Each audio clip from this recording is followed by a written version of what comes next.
So is it like that she, when Frodo first comes into Lothlorien, does she just get a sense that he has seen the eye before, or does she notice that he's eyeing up her ring and she's like, how does he know what's going on in my finger here? What is it that she like? Why does she approach Frodo and tells him all these secrets? Galadriel is just like a mystical person. She knows. She's got that French connection. She knows all the little secrets of everyone. Like, anybody that said keep it secret, keep it safe to Frodo, Galadriel's like, I know. She's got her ear to the ground. She just knows what's going on. Ear to the ground. Yeah. So, but it is a big deal that it's finally been revealed to Frodo. And then about the ring itself and what powers does it have, we're told that it has powers of preservation and protection and concealment from evil. So Galadriel basically... She's basically a wildlife ranger. Yeah. She was there protecting the forests and stuff. And she once chained herself to a tree in protest. And... An end. Yeah. Galadriel, so she used this ring to protect Lothlorien, and it seemed to hide it from the gaze of Sauron.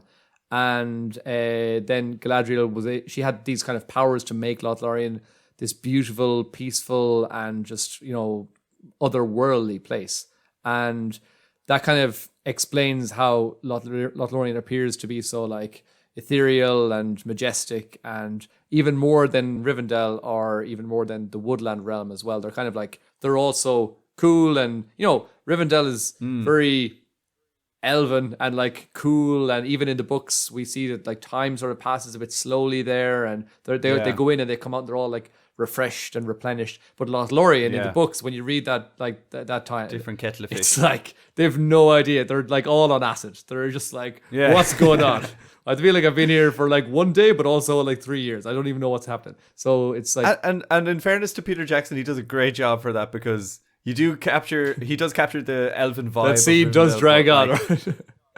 No, but yeah, that Lothlorien scene, I'm like, where the hell does that come out of? And you don't know when it ends, and it's like, is it daytime? Is it you have to nighttime? watch it like in double time glare, so that they can actually speak at a normal pace, because they all speak in super slow-mo. But like, again, it's fitting for, that's the way that the elves spoke. But it's just and half the conversations are all like telepathy or whatever. Sure, yeah, and exactly. And so it's just a very confusing time. And as well, do you know, confusing time in my life.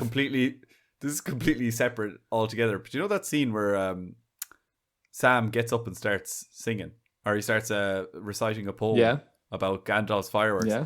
There's that scene where is it Aragorn? He bangs the pillow because Gimli's snoring. Yeah. That took me so many times watching it to figure out what the hell was going on. I thought Aragorn was getting pissed off with Sam, and then he bangs the pillow, and then Sam's like, oh, never mind, or whatever. Oh, really? He just like sits back down. Yeah. It took me so long to figure out that Gimli was actually snoring. I thought like Aragorn was just like, shut up, like. And that'd be such a weird, like, just like Aragorn having a bit of a temper tantrum, just throwing that a little snippet of that in. You're like, Aragorn, he's this perfect man, but he does get angry sometimes. It's like, don't cross him. Yeah, that scene always confused me. That was always the most confusing scene to me in the Fellowship of the Ring. And I was like, what the hell is going on here? Why is he getting if any of our listeners are confused, like Dave was initially, we're speaking about when Sam is reciting his poem, or he's inventing a poem about Gandalf's fireworks, and Gimli's having a nap and he's snoring very loudly, and then Aragorn kind of punches him to wake him up to stop him from snoring. So he's kind of saying that Gimli's loud snoring is very disrespectful to Sam's poem recital, and so he hits Gimli, violence, but the cameraman doesn't show Gimli. Like, he does. You can see him. Don't really.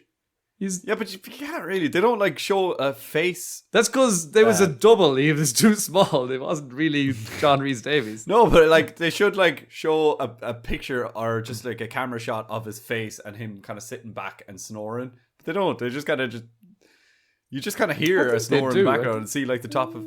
Nah, they don't. Pretty sure they don't. Okay.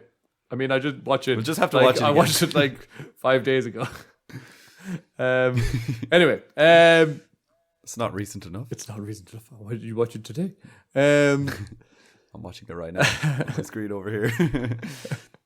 Yeah, I'm not even paying attention to what you're saying to me. I'm just currently watching The Fellowship of the Ring. So basically we know that Lothlorien is this kind of weird, as I said, otherworldly kind of place, and it's really cool. It's got that vibe. And Galadriel's been using the ring to make Lothlorien feel like this the whole time, to feel like nothing else on Middle Earth, and it's just time stands still and nothing perishes here, really. So that's all from the power of the ring. So I have a question now. So the first mention of Galadriel in the movies is by Gimli, when we remember they're just walking into Lothlorien, and Gimli says to Frodo that an elf witch of terrible power lives in these woods. And then we hear the in your head whispering of Galadriel for the first time, and she says, Frodo, Frodo, your coming to us is as the footsteps of doom. I should probably just not do that in a whisper because nobody's going to hear me. But anyway, she says, Frodo, your coming to us is as the footsteps of doom. You bring great evil here, ring bearer. So she was referring to Gimli. yeah. Don't bring that evil dwarf here. But what does that mean? Not the you bring great evil. We kind of get that. But the first part, you coming to us is as the footsteps of doom. So what's she talking about? Do you have any idea?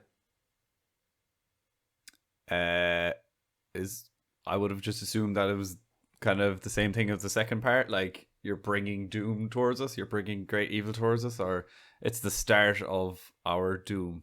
Well, that is that is a more like, I don't know, pertinent answer, I suppose. That what did you say? What is the quote? The quote is, Frodo, your coming to us is as the footsteps of doom. Is as the footsteps of doom. Is she talking about Mount Doom? No. No, but don't worry.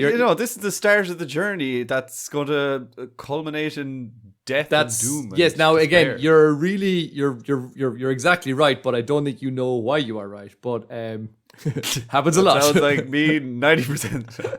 60% of the time, that happens to me 90% every time. Of the time. So anyway, just to again, it's a bit of a confusing sentence, a bit of a confusing statement, and question. So very Confucius. I don't even know what I'm talking about. So as I said, Lothlorien, it's this crazy place where time stands still, nothing perishes. It's like something from another dimension. It's got a completely different feel to everything else in Middle Earth, and that's all thanks to the power of the ring. And it's just like this gem in the whole world, which is quickly turning into the world of men. And so again, the ring is holding it all together. So Galadriel knows that if she helps Frodo and his quest is successful, then the One Ring will be destroyed. And with it, her ring will lose all of its power, as with all the other rings of power. And so if Frodo is successful, then Lothlorien would fade and would be basically just destroyed. But then alternatively, if the plan failed, then Sauron would reclaim his One Ring and she would have to stop using her ring. Thus, Lothlorien would fade and whatever. So the whole thing. So she knew that basically Frodo just arriving meant that now Lothlorien, that this place that she has created and built to be almost like an image of Valinor on Middle Earth, now it's thanks to Frodo. Good man, Frodo. Well done. He's ruining everything. So, dick. She explains this to Frodo in this quote, and it's really cool, this quote. So she says, "Do you not see now wherefore your coming is to us as the footstep of doom? For if you fail, then we are laid bare to the enemy. Yet if you succeed, then our power is diminished, and Lothlorien will fade, and the tides of time will sweep it away. We must depart into the west, or dwindle to a rustic folk of dell and cave, slowly to forget and to be forgotten." Yeah, it's a cool quote, but come on. Dick move to Frodo. I know, I know. So no matter what you do, yeah, it's going to suck balls. I mean, it is depressing, and it's a really depressing realization for Galadriel as well, and that is exactly what happens. Lothlorien fades and loses all of its beauty, and everyone leaves, and then it just becomes deserted and ruined. And we do hear about Lothlorien one last time in the Fourth Age, and again, it doesn't get any brighter. It's when Arwen goes there to die. So that sucks. Yeah, but what's she complaining about? She's making this place to look like Valinor. It's basically a copy of Valinor. Why doesn't she just go back to Valinor? I know she's all wanting to stay in Middle Earth and all that, but it's kind of like if you got an illegal copy of a movie and then the police arrive and you're like, now I have to give up this illegal copy of just go and buy the real thing. Like, what's she doing in Lothlorien? Sure, half the elves are leaving anyways. Just go to Valinor. Dave, you should have been there until I just talk her into it. Like, yeah, you're making a lot of sense. Galadriel, what are you doing? You're hanging around here. Would you come on? Get your bags packed. I know, yeah. I know you're just lazy and you don't want to pack your bag, but come on, off with you. She is lazy. I'm sure, like... No, there's a whole big, important reason why she doesn't want to go back to Valinor. That is another... It's not just... It wasn't just like, couldn't be arsed. There is a reason which we won't get into in this episode because it's quite a detailed one. But it's just she is a bit pissed off. She's spent thousands of years, cultivating this beautiful forest, and then as I said, she loves her. She's very green, Galadriel. She doesn't even have shoes. She walks around barefoot, and so she's all into that sustainable energy vibe. Yeah, she loves it, and so that ring is definitely sustainable energy. That's for sure. Yeah.